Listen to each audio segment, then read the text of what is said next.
Rafe, any predictions for Monday? I think it's going to be a Liberal government. God, way out on a limb, Rafe. What the hell? Who cares? I was going to kill you. Feeling the Liberals might even form a majority. Welcome to the Goddard Report. Comments made on the Goddard Report and TalkDigitalNetwork.com are an expression of opinion only. Here is Jim Goddard. My guest is Rafe Mair, former BC cabinet minister and Canada's longest-running #1 radio talk show host and the most prominent political commentator in Lions Bay, BC. Rafe, welcome to the show. Well, thanks very much, Jim. I'm very happy to be here today for some reason. Right. Well, on the Goddard Report last week, you predicted a Trudeau victory, and we'll play that clip just to prove that it's true. Rafe, any predictions for Monday? I think it's going to be a Liberal government. God, way out on a limb, Rafe. What the hell? Who cares? I was going to kill you. Feeling the Liberals might even form a majority. And now back to today's interview. Rafe, I'm sure you've predicted federal election results before. But that's the first time I think I've ever been right in my entire life. Well, Rafe, I'm sure you predicted your own election victories. Oh, yes, I did that, but I had inside information. Yeah. I knew I was the better one. No, I'm just kidding. Rafe, this was the first election where we had real-time coverage of it on television, the radio, and on the Internet. I guess they realized with the Internet there's no way you can keep anything secret anyway. Do you think that influenced the vote in the West, that we saw what happened in Eastern Canada first? Well, I suppose it must have, Jim. First of all, be very careful with that term, the West. Western Canada's okay, but we're not part of the West here in British Columbia. As Gene Barman says, we're the West beyond the West. But I don't mean to be picky, but I've always felt very strongly that we're not the same as the prairie provinces. But in any event, I suppose it did have some influence. It must have. Although, I got a feeling that most people say to themselves, to hell with it. I don't care what they vote back at the other side of the Rockies. I'm going to vote the way I want to vote. And I think it's interesting to note that the NDP did much, much better out here than they did anywhere else in Canada. So perhaps we overcome that feeling that we should do what other people have done and just go march to our own drummer. Do you think because Justin is familiar with BC, he made BC-specific ads, pictures of him or video of him climbing the Grouse Grind, which for anybody else in Canada means you've climbed 3,000 vertical feet. That's a bit of a challenge for anybody. Well, it sure as hell is. It's a big challenge for me to even drive my little cart up it these days. But no, I think it did. I think that, he came across as not only a handsome young fellow with a beautiful wife, but also one in good physical condition, young, aggressive, and bright. And when you consider where he started from in the campaign, way back, you consider that when he went on to the first debate, people were wondering whether he'd even last through the debate. He obviously ran a very, very good campaign for the last part of it. And I think a lot of that was the image he gave off. And Jim, I hate to say this, but image is a huge, important part of politics. Probably always has been, but it certainly is today. Doesn't mean you always have to look like a young buck with good looks and all the rest of it. I suppose you can be a dignified older person, but you have to appeal to people as a person, and if you don't do that, you're in an awful lot of trouble. And I think in lots of ways that's what happened to Harper. He no longer had appeal. When you looked at him, you saw something cold. You saw something that you wouldn't really want to even sit down and have a couple of drinks with. You saw somebody that wouldn't make conversation with which you'd be interested, and he just did not have that presence. Trudeau, on the other hand, you would have thought, my God, to be able to sit down with him, have a couple of jars of beer and a few laughs and talk about things and find out what he really thinks, what a couple of hours that would be. And I think that's what Trudeau managed to give out, that he was the kind of person you'd like to have in your home. He'd be fun, he'd be interesting, and what the hell, he's probably a better choice than anybody else in that regard. Well, just when it comes to personality, I was looking at all the selfies on Facebook that people had with Justin Trudeau, and I mentioned that to you, I think, several times, that He made himself accessible. People were happy. And on a personal note, the mother-in-law's 90th birthday. Very nice letter from the Governor General, the Mayor of Burnaby. A terse 3-line letter from Stephen Harper. Congratulations, you're 90. Yeah. Mulcair's people said, we don't do that kind of thing. Justin Trudeau's staff said, would you like an autographed picture? So she has an autographed picture of Justin saying, happy 90th birthday, Sheila. Many more. Love, Justin. Well, he's got that, and he inherited a lot of that from his father, I'm sure. Now, having said all those nice things, Jim, we have to be pretty careful here, because sometimes all of that glitter turns out to be anything but gold as time passes. It's all very glamorous and nice in the beginning, but it doesn't work out that way. I mean, here we've got a couple that are going to be the couple of the world, just like whatever the name is, the prince and princess in Britain that have got the little kids. Yeah, they've got a glamorous guy, beautiful woman, all the rest of it. But is there substance there? And that's what Canadians have to hope is there, and we'll have to watch and wait for. And I think, if I may say so, that will come if we see him embark on a program of real reform. I'm talking about reform to Parliament, reform to how we put people in Parliament. And if he does that, hopefully gets Elizabeth May on side to do it and shows that he's intent on doing that, then I think he'll have substance. If he lets it glide and just brings in a few cosmetic changes, I think we'll know that this is just another politician lucky enough to be good looking with a pretty wife. And a very famous name. And a very famous name. That's absolutely true. It's a name that not everybody of my generation remembers kindly, but people who weren't here then, and a lot of people who were, do remember the name very well and kindly, and it's done him some good. Certainly hasn't done him any harm. Well, Pierre Trudeau did two great things. He brought in a constitution for Canada, and he brought us a Charter of Rights, which Mr. Harper did his very best to chip away at. Well, that's true. I happened to be with the BC government on the constitutional file back in those days, and spent hours and hours in Ottawa thrashing those things out. I was fortunate to be in Mr. Trudeau's committee of Canadian cabinet ministers dealing with the Constitution, and it was a very, very interesting exercise. And he did those things, and there's no question about that. It wasn't easy. Matter of fact, it was very, very difficult. As a matter of fact, I'll tell you a funny little story. The one province that did not want the Constitution to come from England to Canada was Quebec. You would have thought that they couldn't get it here fast enough. They didn't want it to come because Britain had always tacitly given them a veto over any constitutional change. That's what they wanted. They had it with England, and they were afraid, or Britain, they were afraid they wouldn't get it in Canada, and in that regard, they were right. Do you think that Trudeau will now have to pay favors for the people who backed him up? Oh, they always do. Everybody does. There's no question about that, and I think we just have to accept that. It all depends on what those favors are. I don't think any of us worry too much that the chairman of this is a Liberal or the president of that is a Liberal, but if it gets to where the Tories were, completely in bed, for example, with the fossil fuel industry, as are the post-media newspapers. If you've been reading all of my stuff, they've actually got a couple of written deals. If that is the consequence, then of course that's a very different subject. I don't think he will. I think that he'll do the usual things politicians do by giving their brother-in-law a job and that sort of crap. But I think he will avoid the major commitments, because I don't think he got the money that the Conservatives did. He doesn't have the obligation, and I think he knows that he can do it on his own, at least in the shorter term. And as long as he figures that he can run and win without making a commitment to huge money, I think he will do that. That was always, frankly, Bill Bennett's strength.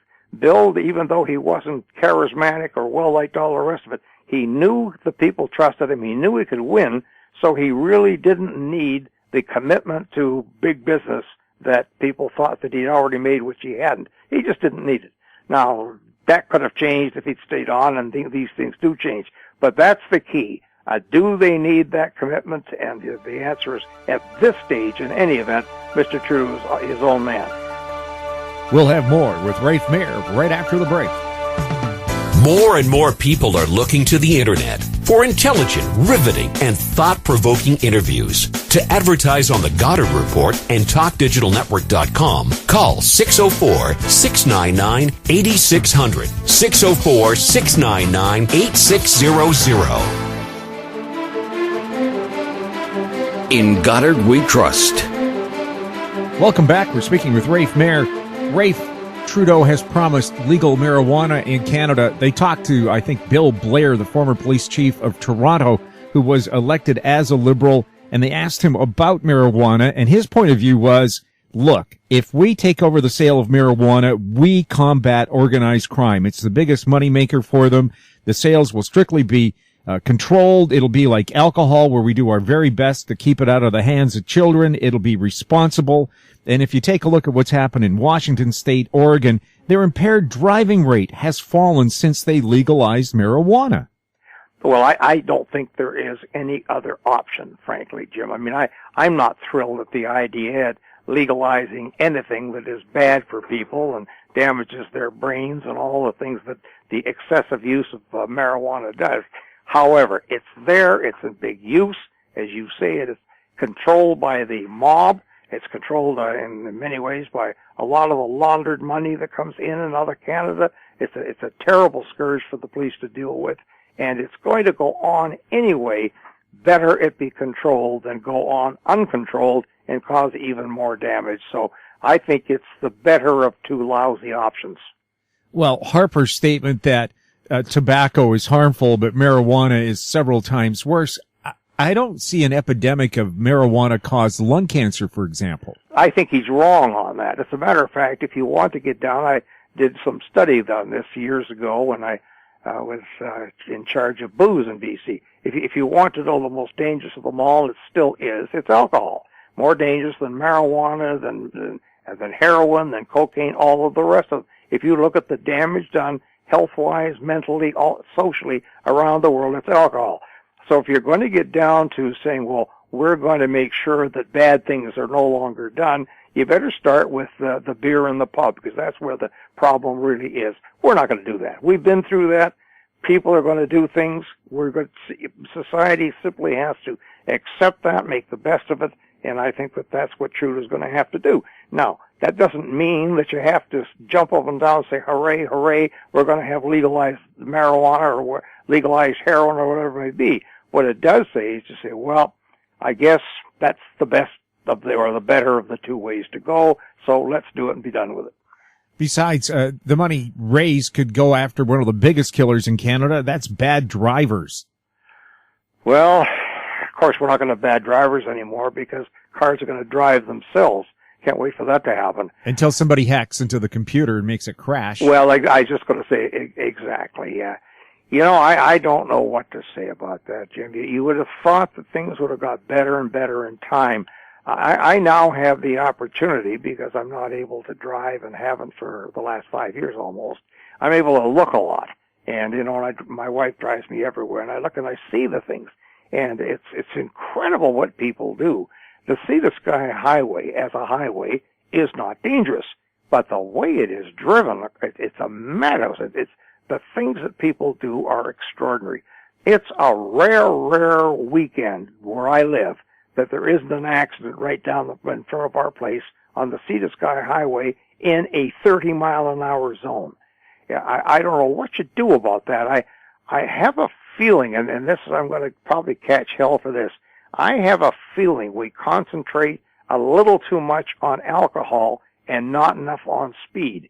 And I know this sounds undemocratic, but if I were king for a day, say just the Sea to Sky, I would have floating police stops, roadblocks.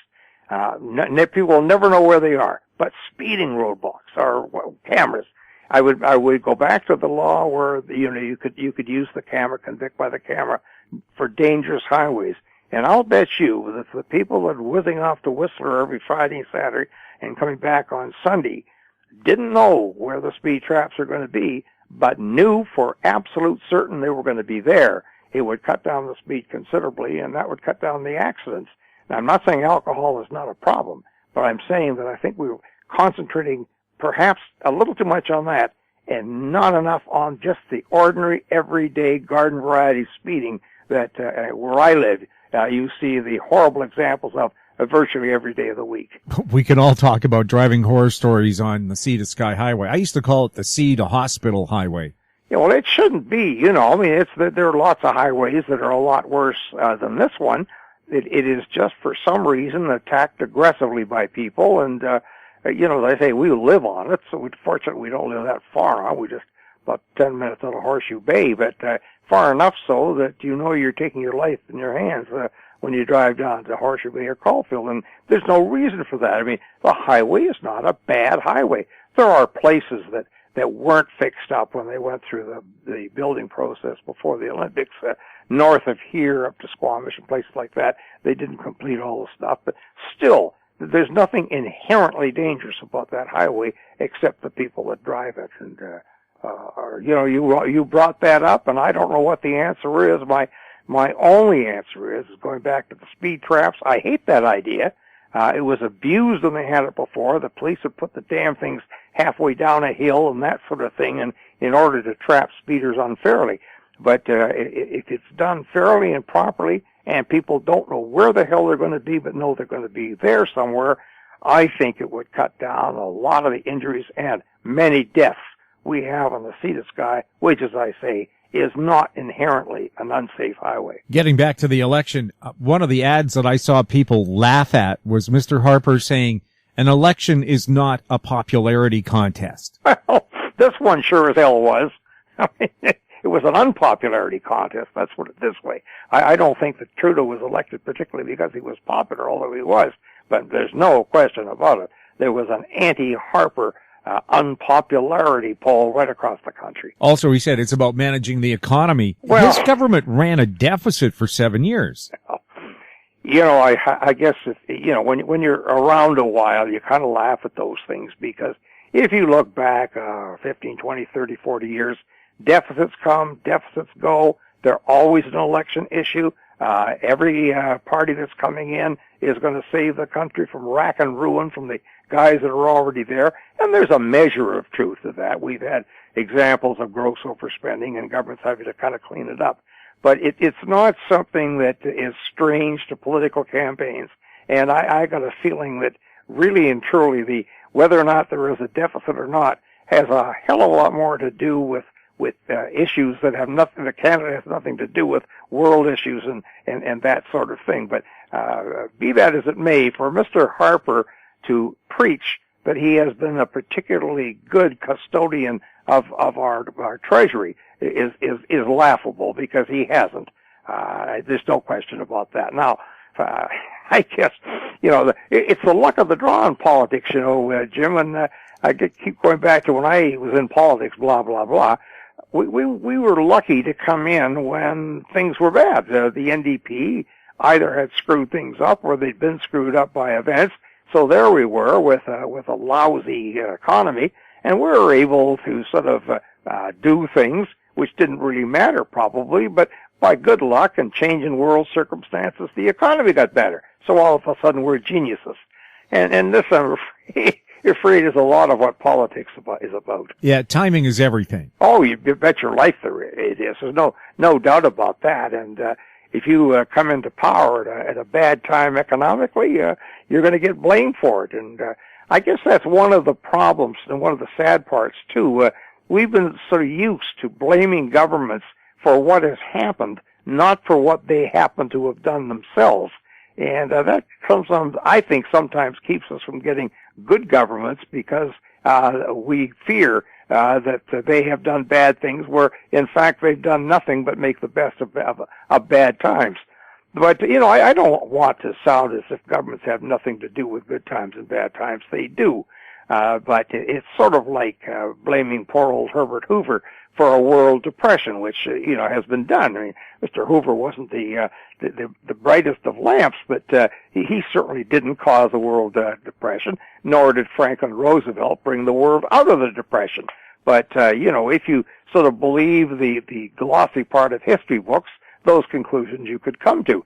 And, it's a little unfair to ourselves. I'm not worried about being unfair to politicians, but we're unfair to ourselves because we vote sometimes for reasons that really don't make a hell of a lot of sense. Do you have any idea who Trudeau might pick as finance minister? No, I really haven't. I thought about that a lot, but every time I think of the finance minister, I think, thank God I don't have to listen to that idiot Joe Oliver anymore, spouting his anti-BC, anti-environmental stuff. So I get so overwhelmed thinking, God, that we don't have to have him. I can't bring myself to think of who we might really have. And to be honest with you, Jim, I'm not sure that I have a good enough handle on who all the players are, where all the debts are, et cetera, et cetera. And I mean political debts. So I just don't know, but we'll have to wait. And of course, too, he's going to have a huge challenge with so many new members of Parliament. I mean, they don't know where the washroom is. Well, that's always a challenge, and we face that, and others face it the same way. But it's an amazing thing. I think it was Warren Harding, one of the worst presidents in the United States, said one wise thing. He said, the presidency is an alchemist. It turns the good into the bad and the bad into the good. And it's the same with new people coming into Parliament. Either they become good, they understand, they're quick learners, or they're not. Most of the good ones tend to be quick learners.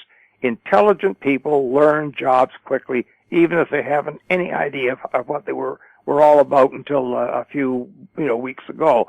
I think that's true in life, and I think that's been proved in politics too. The good ones that go in, even though they had no experience, they learn pretty quickly. Trudeau says he's going to have a gender-balanced cabinet. Will that make any difference? Well, good luck to him. I haven't looked at all of the numbers, but has he got enough women to do that? I suppose he has. I hope so. And plus, does gender matter? Should you not just go for who's best qualified? Or again, appearances nowadays seem to be everything? Well, they always have, Jim. I tell you that without any doubt about it. If you think I went into cabinet in 1975 because Bennett recognized me as some sort of genius in cabinet material, you got another thing coming. I went into cabinet because I came from Kamloops, and Kamloops was a bellwether constituency, and they had to have a cabinet minister, and I was it.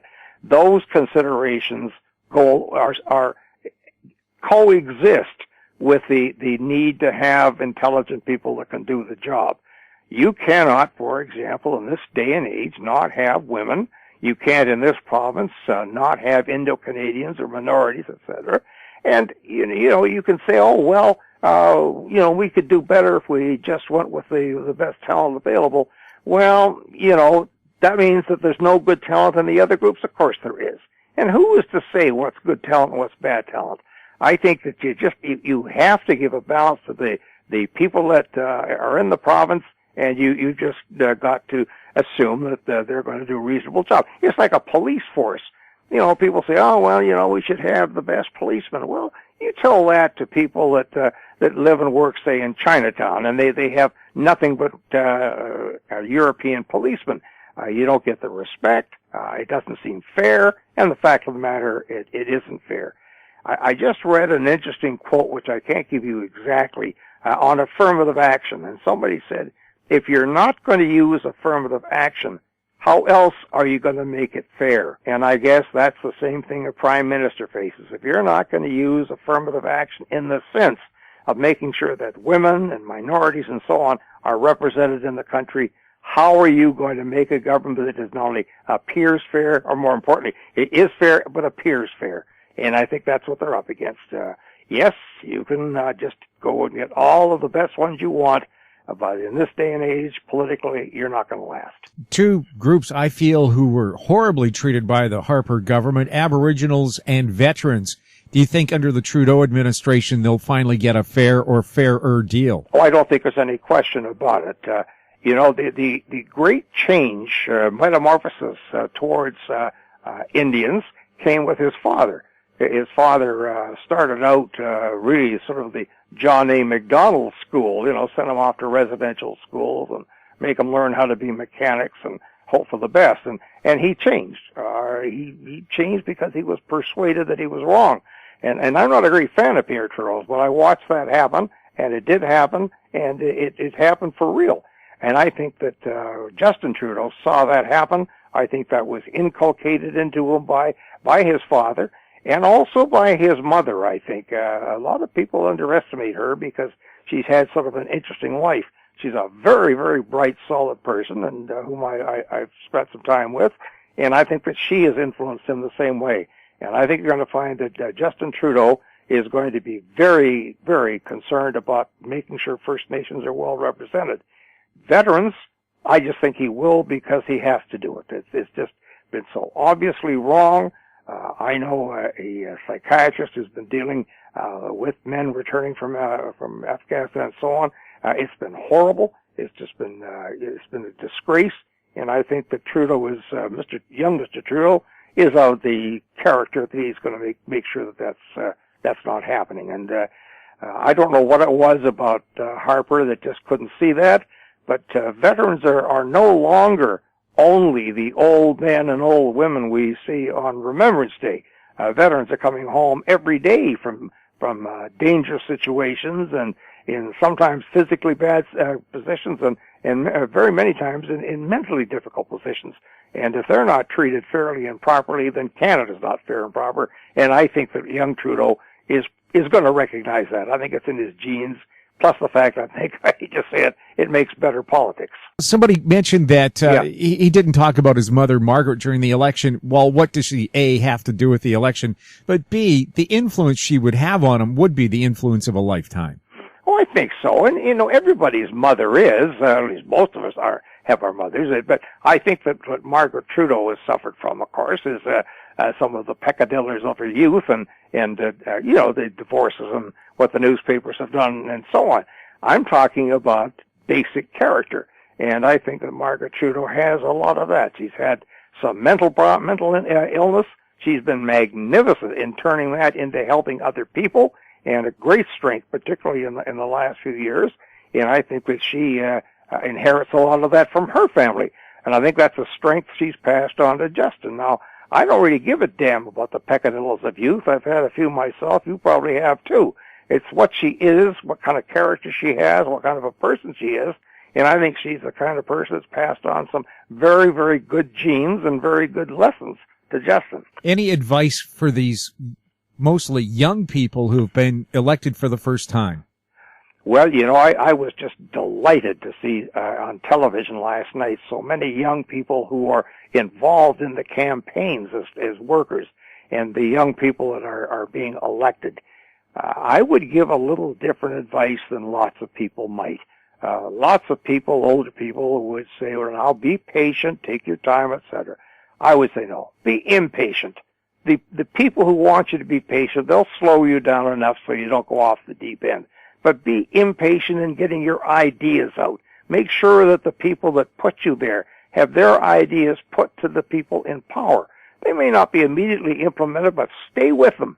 The old ideas are for the past. It's now time for new ideas, young people, bring youth into the government, and as I say, there'll be some excesses from that, but that's easily offset by the problems that come if you just leave things as they are. So I would encourage young people to make a noise and do their thing and stand up and be counted, and we sure as hell won't be any worse off for it. Getting back to our veterans, under the promises made by Mr. Trudeau, he wants Canada to go being back to what it was traditionally under Pearson, who invented the peacekeeper, is go back to being peacekeepers instead of war makers. Well, there's no question about that. That's a big issue.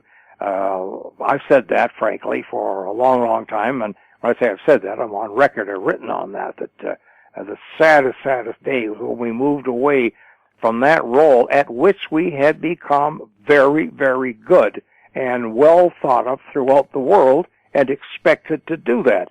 Why we would suddenly decide that we're warriors instead, I really don't know. We are not a huge country. What we're doing with these hugely expensive fighters and all the rest of it, and all the hardware and supplying Saudi Arabia with it, why we're in that side of the business, I will never know.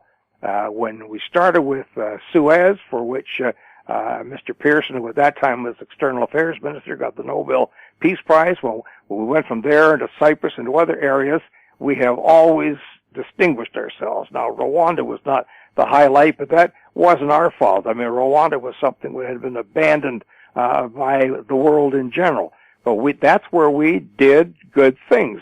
Now, why in the hell we're throwing expensive fighters and our men and women into Syria when we could be doing so much better, being peacekeepers in places that will become like Syria if they're not tended to? I just don't understand. And if Trudeau goes down that path, he's certainly got my support. And I think what people don't realize about the Canadian military is they are super professional, and they will not be pushed around. Other peacekeepers will run and let innocent civilians be killed. Canadians never in their history have allowed that to happen. We gained a great reputation as peacekeepers because we deserved it.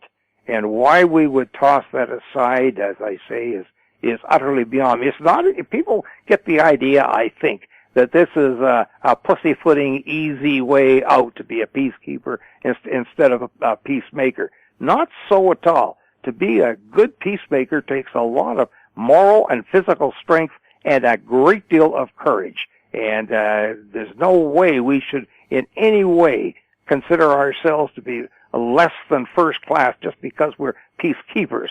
That's a tough job to do. We learn to do it well. You don't learn overnight. We learn to do it well. The armed forces learn to do it as a matter of sort of custom. And to throw that aside and change our position to trying to be chest-thumping allies in the air with the United States, etc., it just makes no sense to me. How do you think Canada is going to look internationally now? I think we're going to look better, frankly. There's, Mr. Harper, and frankly, I've said this before, did have for a long time the advantage of looking like a prime minister. And I don't like the man, never did like the man. I knew him personally, didn't like him much personally. So I'm not, trying to say, well, here's a good guy, but he did look prime minister and he acted it. In the last couple of years, though, I just sense that is no longer so. He's found himself at war with President Obama, and Mr. Obama, I think most Canadians would say, has gained considerably in prestige over the last few years, and I think Harper just hasn't done as good a job as he could. Leaving that aside, I sense that Mr. Trudeau has got the genes to do it. I think he's got the ability to do it. Now, that remains to be seen. That, again, is like an alchemist. You'll never know what he's going to be like until he steps on the world stage and is tested. And he will be judged 4 years from now. That's right. That's right. There's no question about that, and that's all politicians have to face that. That's exam time, and it's as we just found out last night. The results of the exams can be very rewarding or very devastating. And my economic expert friends, and of course, people wonder, is there such a thing? But they're saying 2016 could be one of the worst recessions we've ever seen. It'll make 2008 look like a tea party. Well, I keep hearing that, Jim, and I was telling you off air that in 2007, because we have limited means, but substantial enough to live on, my wife and I just said goodbye to the stock market and all the rest of it. So I've been a spectator since then. I don't have to personally worry about it, other than the general problems that happen when stock markets crash. But my tummy, which my dad told me always to pay attention to, my tummy tells me that there are bad times coming. There's just a lot of signs that have been building up for a long time, not the least of which is China and the economic position of China, the amount of debt of the United States to China, and so on. As I say, it's more a tummy than a brain feel. Tells me that I'm glad I'm out of the stock market, and I'm apprehensive for those who are. And if a depression or recession is coming, his plan to spend billions on infrastructure makes a lot of sense. Of course it does.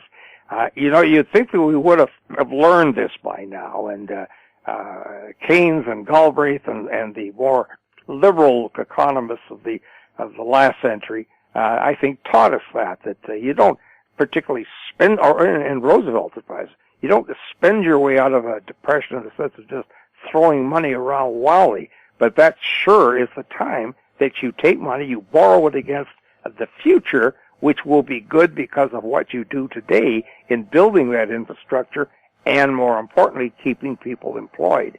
And that, I think, is axiomatic until Friedman came along and the Fraser Institute and that sort of thing. People, I think, accepted the sort of Galbraith Keynesian approach to things, and I think that's the right approach.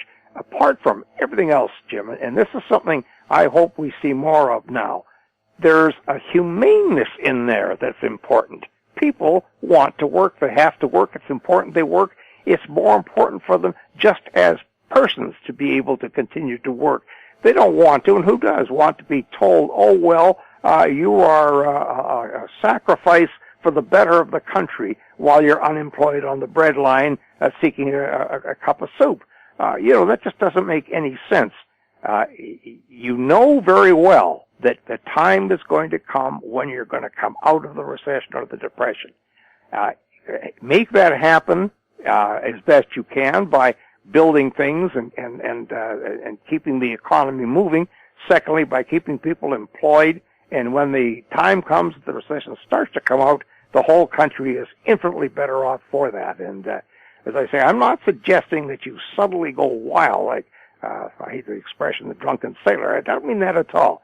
What I mean is that you have a careful plan as to how you build things to keep people employed and to do the things that you never get around to doing when times are good because you're too busy having a good time. And I think that just makes abundant good sense, and I hope that's the position that Mr. Trudeau takes, and I suspect it will be. Rafe, thanks a lot for chatting with us. Always my pleasure, Jim. My guest has been Rafe Mair, former BC Cabinet Minister and Canada's longest-running #1 radio talk show host. You're listening to the Goddard Report on TalkDigitalNetwork.com. Find us on Twitter at TalkDigitalNet. Our popular YouTube channel is Talk Digital Network. Comments about the show can be emailed to info@howstreet.com. I'm Jim Goddard. Comments made on the Goddard Report and TalkDigitalNetwork.com are an expression of opinion only. The Goddard Report is available online and mobile at TalkDigitalNetwork.com. The Goddard Report is a production of How Street Media Incorporated.